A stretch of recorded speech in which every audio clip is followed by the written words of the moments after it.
오늘 말씀은 열왕기상 4장 20절부터 34절입니다. 유다와 이스라엘의 인구가 바닷가의 모래같이 많게 되매 먹고 마시며 즐거워하였으며 솔로몬이 그 강에서부터 블레셋 사람의 땅에 이르기까지와 애굽 지경에 미치기까지의 모든 나라를 다스림으로 솔로몬이 사는 동안에 그 나라들이 조공을 바쳐 섬겼더라.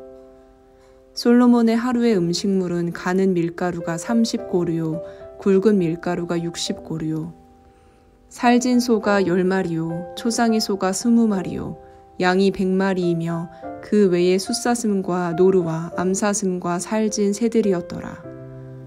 솔로몬이 그 강 건너편을 딥사에서부터 가사까지 모두 그 강 건너편의 왕을 모두 다스림으로 그가 사방에 둘린 민족과 평화를 누렸으니 솔로몬이 사는 동안에 유다와 이스라엘이 단에서부터 브엘세바에 이르기까지 각기 포도나무 아래와 무화과나무 아래에서 평안히 살았더라. 솔로몬의 병거의 말 외양간이 4만이요 마병이 12,000명이며 그 지방 관장들은 각각 자기가 맡은 달에 솔로몬 왕과 왕의 상에 참여하는 모든 자를 위하여 먹을 것을 공급하여 부족함이 없게 하였으며 또 그들이 각기 직무를 따라 말과 준마에게 먹일 보리와 꼴을 그 말들이 있는 곳으로 가져왔더라. 하나님이 솔로몬에게 지혜와 총명을 심히 많이 주시고 또 넓은 마음을 주시되 바닷가에 모래같이 하시니 솔로몬의 지혜가 동쪽 모든 사람의 지혜와 애굽의 모든 지혜보다 뛰어난지라.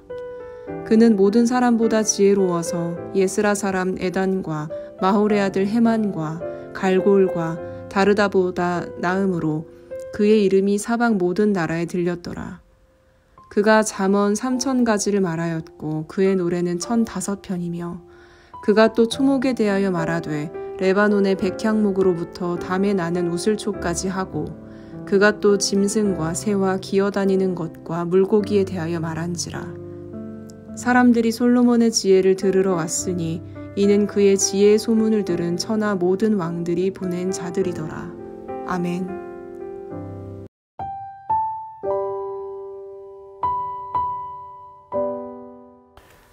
(4장 1절부터 19절까지) 솔로몬의 중앙 조직을 소개했습니다. 그 조직은 겉으로 보기에는 다윗 때보다 더 커지고 더 견고해진 것 같습니다. 하지만 전통과의 단절, 차별적 인사 등의 문제를 가지고 있었죠.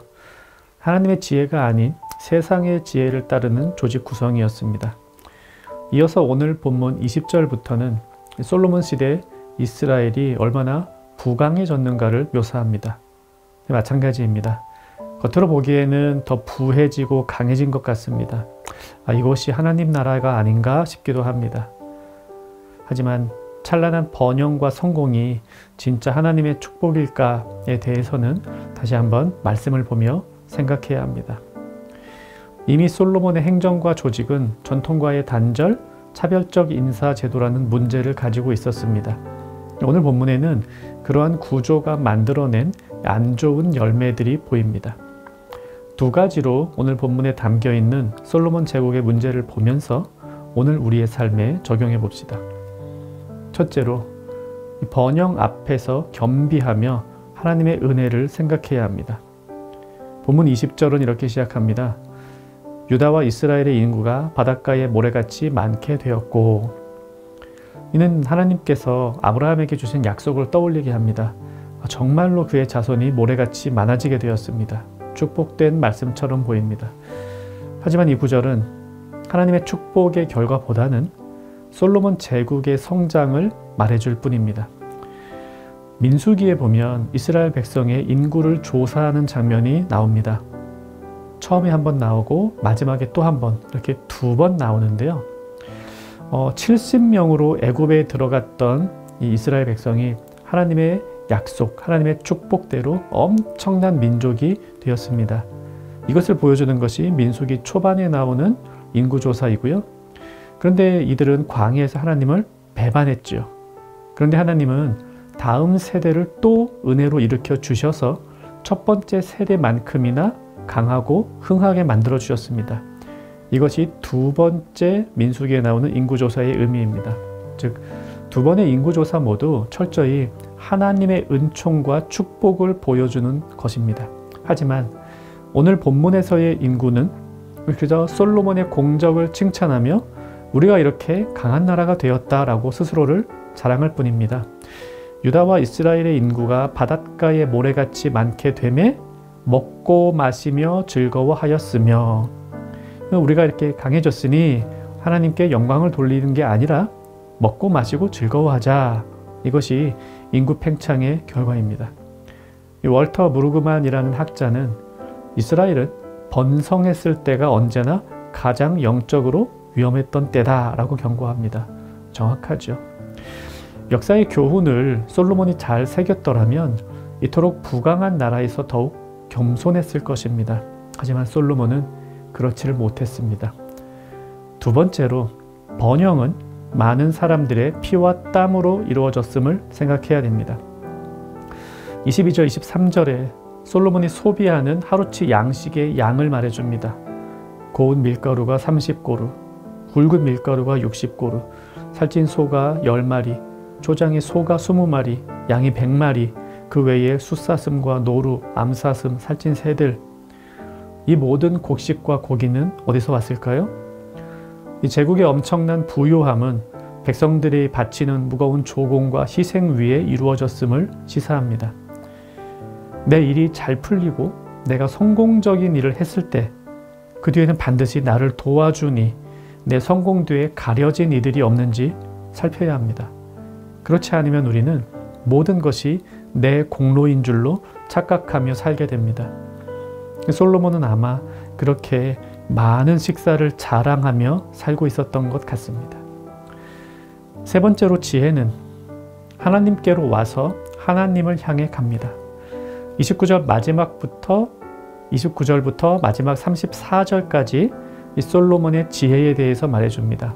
하나님이 솔로몬에게 지혜와 총명을 심히 많이 주시고, 그리고 이어지는 내용은 솔로몬이 남긴 잠언과 노래가 얼마나 많은지, 식물과 동물에 대한 그의 지식이 얼마나 뛰어난지, 이런 것들을 말해줍니다. 솔로몬이 지혜의 왕이라는 사실은 분명하지만 사실 고대의 왕들은 다 이와 같이 자신의 지혜를 자랑하고 기록으로 남겼습니다. 말하자면 솔로몬도 다른 나라 왕들처럼 자신의 지혜를 자랑하고 있는 것입니다.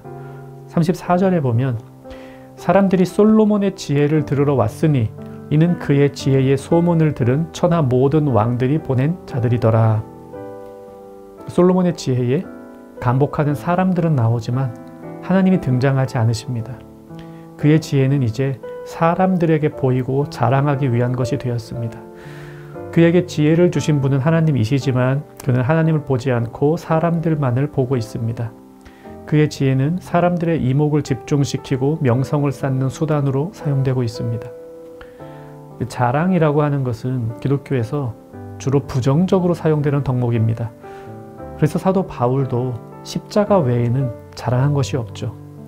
그러나 솔로몬은 나라가 부해지고 지식이 쌓이면서 자기 자랑으로 집중하고 있습니다.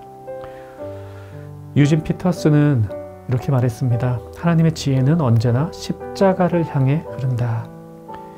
우리가 이것을 잊지 않아야 하겠습니다. 지혜는 하나님께로부터 와서 하나님께로 다시 돌아갑니다.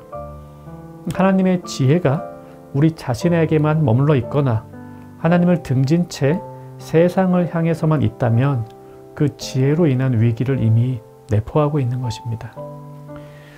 세 가지로 이 솔로몬 제국의 모습을 보며 교훈을 얻었습니다. 번영 앞에서 겸비하며 하나님의 은혜를 생각해야 합니다. 번영은 많은 사람들의 피와 땀으로 이루어졌음을 생각해야 합니다. 지혜는 하나님께로 와서 하나님을 향해 갑니다. 같이 말씀 생각하며 기도합시다. 번영과 성공 앞에서 낮은 사람들을 생각하고 그들을 섬기는 자가 되게 하소서. 또 지혜와 지식을 자랑하지 않고 하나님께서 주신 것임을 생각하며 겸손하게 하소서. 오늘 하루 하나님과 사람 앞에서 지혜 있는 삶을 살아가는 정형가족 되기를 바랍니다.